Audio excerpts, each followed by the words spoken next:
dengan pentingnya mursyid ini, secara sederhana saya ingin bertanya, bagaimana cara menemukan mursyid itu sendiri, Ustaz? Ya.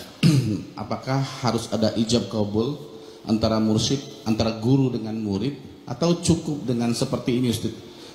Secara terus terang, misalkan saya ingin menjadikan Ustadz sebagai mursyid, apakah saya harus menemui Ustadz terlebih dahulu untuk menyatakan bahwa Ustadz sebagai mursyid saya, atau cukup dengan mengikuti kajian-kajian Ustadz, ikut hadir di kajian-kajian seperti ini, atau bisa saya dapatkan ilmu-ilmu Ustadz melalui media-media YouTube atau dan yang lain-lain?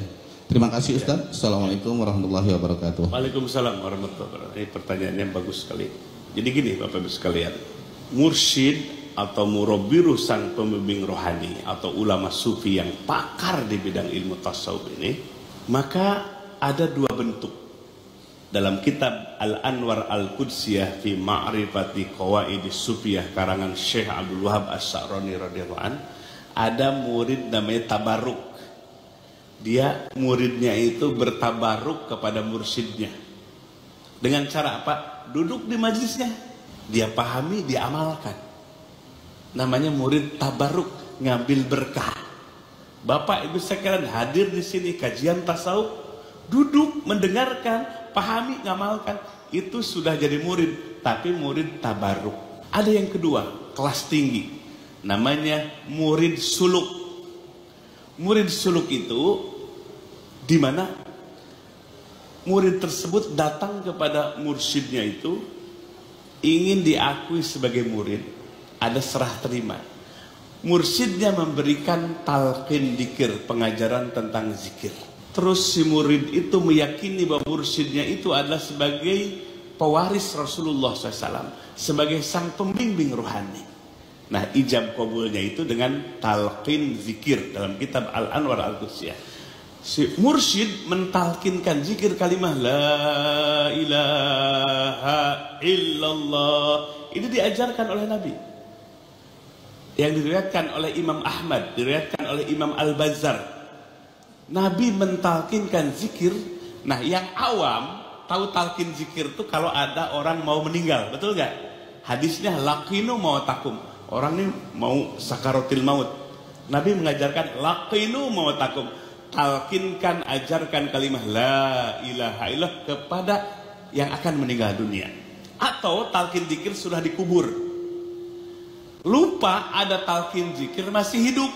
Hadisnya banyak.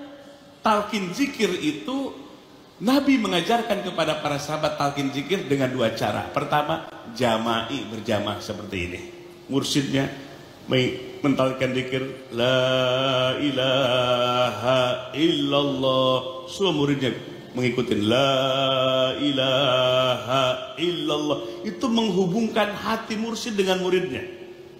Dalam kitab Al-Anwar Al-Qudsiyah, orang yang dapat talqin zikir si murid itu, ruhnya, qalbnya tidak akan sendirian, tapi oleh Allah disatukan dengan mursyidnya.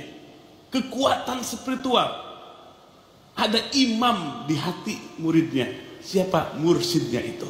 Nah, kemudian yang kedua, puroda sendiri-sendiri. Hadisnya diriwayatkan oleh Sayyidina Ali. Datang kepada Nabi, ingin dapat talqin zikir sendirian. Maka Nabi mengajarkan talqin zikir la ilaha. La ilaha itu bukan menghafal bacaan itu. Talqin zikir itu adalah menghunjamkan kalimah la ilaha illallah, kalimat yang paling afdol, kalimat yang dibawa oleh para nabi semuanya, dihunjamkan ke dalam hati yang paling dalam supaya hatinya ahyaan, hatinya jadi hidup. Nabi pun ditalkinkan zikir oleh Jibril alaihissalam dalam surah Muhammad ayat ke-19. Fa'lam annahu la ilaha illallah. Ketahuilah wahai Muhammad, la ilaha illallah, tiada Tuhan yang hak diibadahi kecuali Allah. Dihunjamkan ke dalam hati Nabi, maka Nabi mentalkinkan zikir kepada para sahabat.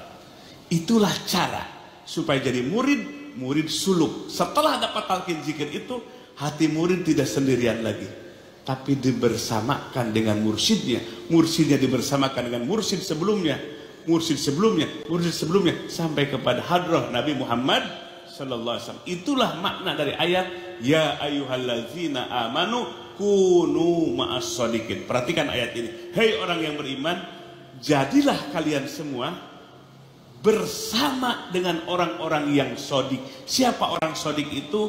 Para mursyid, para ulama robbani, dulu para sahabat. Sodikin, orang yang ucapannya, hati dan tindakannya sama, namanya sodikin. Ucapan, hati dan tindakannya sama, disebut sodikin. Dalam kitab Mausu'ah Yusufiyah, bersama dengan orang sodikin dengan dua cara. Ada hissi, secara fisik kita berkumpul seperti tempat ini, atau berjauhan dengan mursyidnya, tapi hatinya merasa bersama dengan mursyidnya.